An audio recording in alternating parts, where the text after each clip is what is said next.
इल्जाम लगा दें बेबुनियाद, ना उसमें कुछ जरा सी भी सदाकत हो, ना जरा सी कोई सच्चाई हो, ना कोई सबूत पेश करें, ये आप कुछ भी इल्जाम लगा सकते हैं। कल मुझसे कोई चोरी का इल्जाम लगा दें, कोई कत्ल का इल्जाम लगा दें।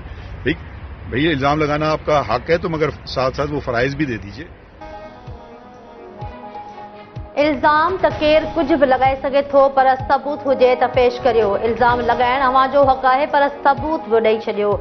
चीफ जस्टिस ऑफ पाकिस्तान काज़ी फ़ाइज़ ईसा जो रद्द अमल साम्हूं अची वियो। बेबुनियाद इल्ज़ामनि में का बि सदाकत नाहे। सुभाणे को चोरी जो बि इल्ज़ाम लॻाए, क़त्ल जो बि इल्ज़ाम लॻाए छॾे, उन में का बि ज़रे जी सदाकत हुजे त सबूत पेश करियो। इलेक्शन कराइण में मुंहिंजो हिकु किरदारु हो, पर मां इलेक्शन जो हुकुम न ॾिनो हो।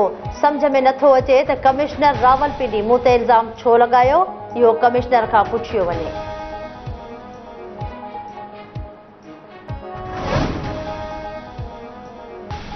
कमिश्नर रावलपिंडी न डीआरओ ऐं न ई वरी आरओ हूंदो आहे। इलेक्शन मुनक़िद कराइण कमिश्नर जे न आरओ जी ज़िम्मेवारी हूंदी आहे। कमिश्नर रावलपिंडी चए थो त फार्म 45 में का ग़लती नाहे, इलेक्शन ॿीहर न हुअणु घुर्जे।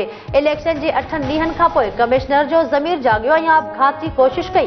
कंहिं बि उम्मीदवार खे 50,000 जी लीड खां नाहे खटरायो। मुस्लिम लीग नून अॻवान मरियम औरंगज़ेब जी प्रेस कॉन्फ्रेंस चवे थी जांच थियणु घुर्जे त कमिश्नर 8 ॾींहनि कंहिं सां मिलियो ऐं राब्ते में रहियो। जेकॾहिं कमिश्नर इल्ज़ामनि जा सबूत न ॾेई सघे त खेसि सख़्त सज़ा मिलणु घुर्जे। बलोचिस्तान में नओं वॾो वज़ीर हर सूरत में जियालो हूंदो। ज़रदारी हाउस इस्लामाबाद में पीपीए जी इजलास जी सदारत कंदे अॻूणे सदर आसिफ अली ज़रदारी जो ऐलान। इजलास में बलोचिस्तान जे चूंडियल एमपीएज़ ऐं सीनियर क़यादत जी शिरकत। बलोचिस्तान में हुकूमत ठाहिण लाइ मुख़्तलिफ़ ऑप्शन्स ते गौर वीचार कयो वियो। इजलास में पीपल्स पार्टी बलोचिस्तान में इत्तिहादी हुकूमत ठाहिण जा इख्तियार आसिफ अली ज़रदारी हवाले कया।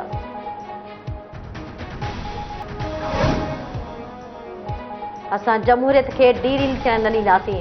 हुकूमत साज़ीअ जो अमल अॻिते वधणु घुर्जे। असां ॾफेड़ नथा चाहियूं, सियासी इस्तेहकाम जी ॻाल्हि करियूं था। पीपी अॻवान शाज़िया मरी कराची में प्रेस कॉन्फ्रेंस कंदे चयो आहे त चूंडनि ते ख़त थियण बावजूद पीपी अहिड़ी सूरतहाल पैदा न कंदी जंहिंसां माण्हुनि खे तकलीफ़ थिए। मुल्क लाइ सभिनी खे गॾु हलणो पवंदो। मुल्क में मार्शल लॉ लॻाइण वारी ॻाल्हि थियण ते ॾुख थींदो आहे। जाम ख़ान शोरो चयो आहे त पीपी खे ॿेहराड़ीअ वारनि इलाइक़नि में वॾे अंग में वोट मिलिया। पीपल्स पार्टीअ खे माण्हुनि सां गॾु बीहण जा वोट मिलिया। महेश कुमार मलाणी चयो आहे त थर में केतिरनि ई पोलिंग स्टेशन ते पीपीए जे वोटरनि इस्तेमालु करण खां रोकियो वियो। थर जे केतिरनि ई पोलिंग स्टेशन ते बुट बदल नामालूम माण्हुनि जा छेड़ा कया। चूंडनि खे हिकु ॾींहुं अॻु हर पोलिंग ते हथियाबंद आंदा विया ऐं ख़ौफ़ पखेड़ियो वियो।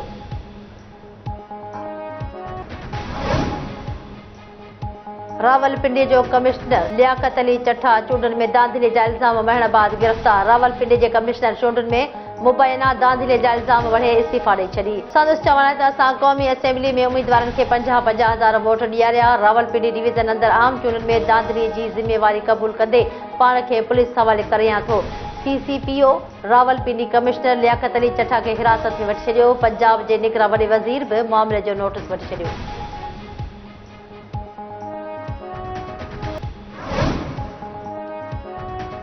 इलेक्शन कमीशन पारां कमिश्नर रावलपिंडी जे इल्ज़ामनि जी तरदीद। मामले जी इंक्वायरी जो ऐलान। इलेक्शन कमीशन जे तर्जमान जो चवणु आहे त को बि डिवीज़न जो कमिश्नर डीआरओ आरओ या प्रिज़ाइडिंग ऑफिसर नाहे हूंदो। डिवीज़नल कमिश्नर जो इलेक्शन जे कंडक्ट में को बि किरदारु नाहे हूंदो। पोइ बि मामले जी जांच कई वेंदी।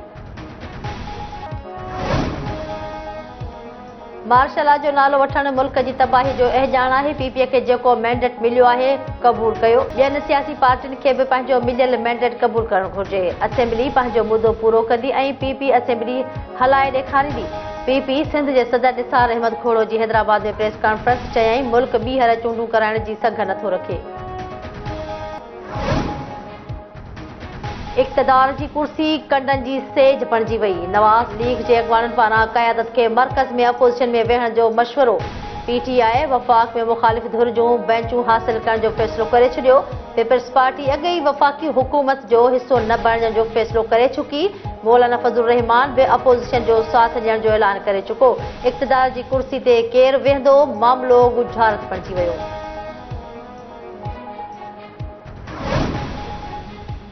नून लीग ऐं पीपल्स पार्टी जे कोऑर्डिनेशन कमेटी जो इजलास अॼु थींदो। हुकूमत साज़ीअ जे मामलनि खे क़तई शिकिल ॾिनी वेंदी। जुमे ते इजलास पार्टी क़यादत सां मुशावरत सबबि मुलतवी कयो वियो हो।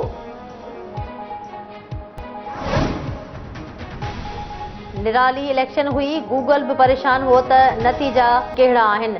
अॻूणे वज़ीर आज़म शाहिद खाकान अब्बासी चयो आहे त फारम 45 ऐं 47 जो मसइलो आहे। फारम 47 वारो खटियल आहे। इलेक्शन कमीशन जो कमाल आहे त फारम 47 अॻे ई ठही वियो हो।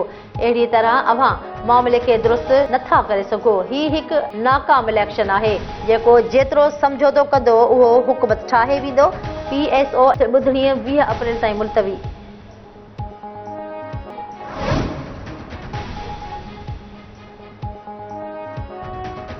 ऐं इस्लाम कोर्ट में प्रिज़ाइडिंग ऑफिसर खे चमाट हणंदड़ सिहत खाते जे मुलाज़िम खे 2 साल क़ैद जी सज़ा। जुडिशियल मैजिस्ट्रेट 2 मिठी जी अदालत जवाबदार गुलाम मोहम्मद जुणेजो खे ॾोह साबित थियण ते 10,000 ॾंड जी सज़ा ॿुधाई। गुज़िरियल इलेक्शन में प्रिज़ाइडिंग ऑफिसर डॉक्टर घनश्याम खे पोलिंग स्टेशन ते सिहत खाते जे मुलाज़िम मोहमारीअ बाद चमाट हई हुई।